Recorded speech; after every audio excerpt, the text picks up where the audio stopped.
வணக்கம். Welcome to Arivalai FM podcast channel brought up by Bharathi educational institution Reddipatti Namakkal. அறிவலையின் அலைகளில் மிதப்போம். This audio mirchi platform is full of learning and extraordinary knowledge. So don't miss.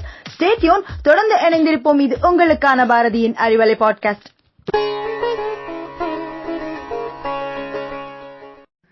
பூக்கும் மலர்களின் செவ்விதழ்களில் படர்கின்ற பனித்துளிகள் போன்று விடியும் காலை புதியதாய் விடியட்டும். அறிவலையில் நான் உங்களோட ஷமிமானோம். ஐரோப்பிய கண்டத்துல அமைந்திருக்கிற ஒரு எழில்மிகு தேசம்னு சொன்னா அது ஸ்வீடன்.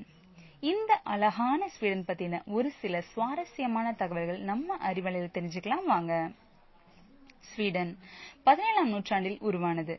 21 மாவட்டங்களை உள்ளடக்கியது. உலகில் அதிகமான ஏரிகளை கொண்ட நாடுகள்ல ஸ்வீடனும் ஒண்ணு. சின்னதும் பெருசுமா 95,700 ஏரிகளை கொண்டுள்ளது. இதுக்கு ஏன் ஸ்வீடன் பேர் வந்தது அப்படின்னு எல்லாருக்கும் தோணும். ஏன்னா ஸ்வியோபியூட் அப்படின்ற பழங்குடியின மக்கள் வாழ்ந்து வந்ததால அவர்களோட பேராலேயே ஸ்வீடன் அழைக்கப்பட்டு வருது. இங்க நிறைய மொழி பேசினாலும் தேசிய மொழின்னு பார்த்தா ஸ்வீடிஷ். இந்த நாட்டுல என்ன ஒரு ஸ்பெஷல்னு பாத்தீங்கன்னா நைட்ல சூரியன் உதிக்கும். ஸ்வீடனை சுத்தி மொத்தம் 2,67,570 ஐலாண்ட்ஸ் இருக்கு. 53% நிலப்பரப்பு காடுகளாவே நிறைஞ்சு காணப்படுது. நமக்கு தெரிஞ்ச பெரிய அவார்டு பாத்தீங்கன்னா நோபல் பிரைஸ். இந்த நோபல் பரிசு 1901ஆம் ஆண்டு ஸ்வீடனின் தலைநகரமான ஸ்டாக்ஹோம்ல வழங்கப்பட்டது.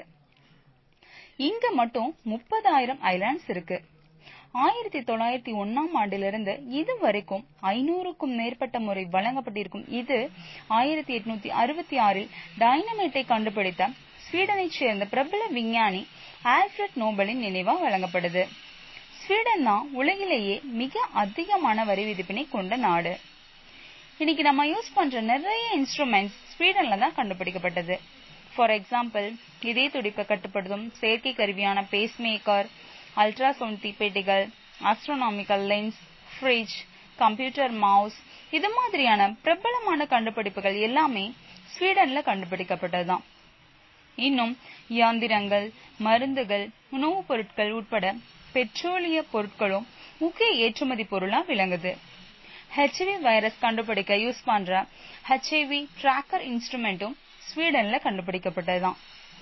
ஸ்வீடன்ல பிரபலமான உணவுன்னு பார்த்தா பட்டாணி சூப். ஸ்வீடன்ல தயாரிக்கிற ஐஸ்கிரீம்ஸ் ரொம்ப டேஸ்டாவும் தனித்தன்மை கொண்டதாகவும் இருக்கும்.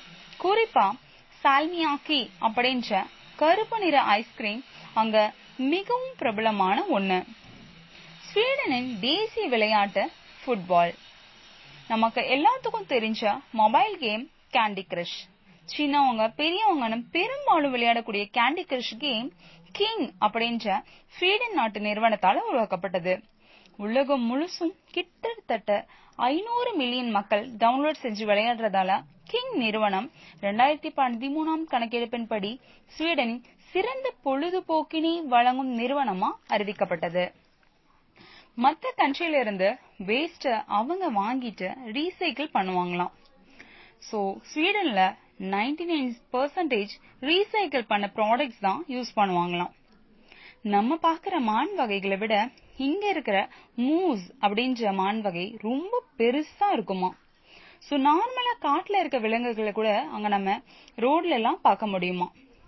சோ ஸ்வீடன் நாட்டின் கேபிட்டலா இருக்கும் ஸ்டாக்ஹோம் அப்படின்ற நகரம் வெனிஸ் ஆஃப் த நார்த் அப்படின்னு அழைக்கப்படுது. இந்த நகரத்தை சுத்தி நீரால 12 தீவுகளும் 42 பாலங்களும் அமைஞ்சிருக்கு.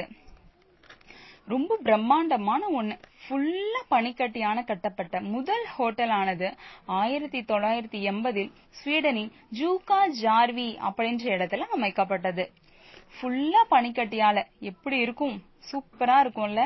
சோ 4000 டன் அடர்த்தியான பனிக்கட்டியுடனும் 60 அறைகளையும் கொண்டது இது. சோ டிசம்பர் டு ஏப்ரல் மாசம் மட்டும்தான் செயல்படும். இங்கு வரக்கூடிய சுற்றுலா பயணிகள் உறைஞ்சிடாம இருக்க வீவர், நைலான் போன்ற உடைகளும் கொடுப்பாங்க. சோ ஸ்வீடன் நாட்டோட பாஸ்போர்ட் உலகத்திலேயே 3வது பெரிய பவர்ஃபுல்லான பாஸ்போர்ட்னு சொல்றாங்க. சோ ஸ்வீடன் நாட்டுல இருக்கிற வீடுகள் பெரும்பாலும் மரத்தால உருவாக்கப்பட்டது. இந்த வீடுகளுக்கெல்லாம் பெரும்பாலும் சிவப்பு நிறத்தாலேயே பெயிண்ட் செஞ்சிருக்காங்க.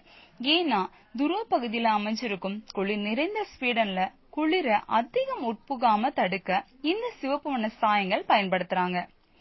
ஸ்வீடன் மாதிரியான ஒரு ட்ரீம் சிட்டி நம்மளால பார்க்கவே முடியாதுங்க.